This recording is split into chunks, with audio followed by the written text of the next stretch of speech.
Zee 24 तास एक पाऊल पुढे। एकरी 100 टन ऊसाचं पीक घेणारे शेतकरी आपण पाहिले आहेत। मात्र 50 गुंठे शेतीत 100 टन दुधी भोपळ्याचं पीक घेण्याचा प्रयत्न साताऱ्यातल्या एका शेतकऱ्यानं केलाय। साताऱ्यातल्या पाटण तालुक्यातल्या विहेगावच्या राजेंद्र देशमुख या प्रयोगशील शेतकऱ्यानं कमी खर्चात जास्त उत्पन्न घेता येऊ शकतं हे दाखवून दिलंय। त्यासाठी त्यांनी 50 गुंठे शेतात दुधी भोपळ्याचं पीक घेण्याचा निर्णय घेतला।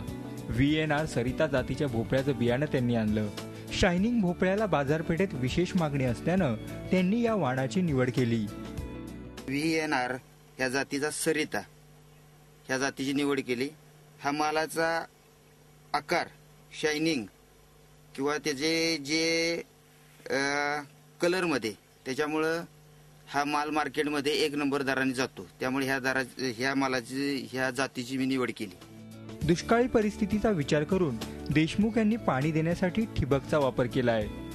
तुडतुडा आणि नागअळीसारख्या रोगांची लागण होऊ नये यासाठी त्यांनी जैविक औषधांचा वापर केला।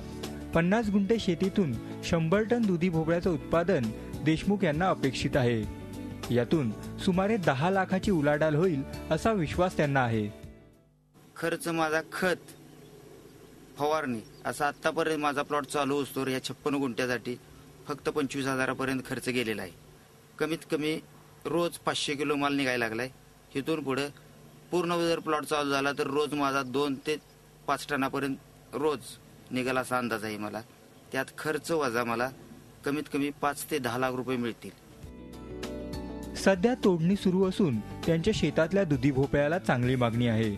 त्यामुळे कराड, कोल्हापूर आणि पुणे मार्केटमध्ये ते आपला माल पाठवतायत।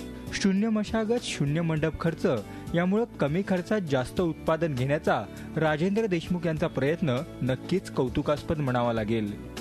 झी 24 ताससाठी श्रीनिवास डोंगरे, सातारा। झी 24 तास एक पाऊल पुढे।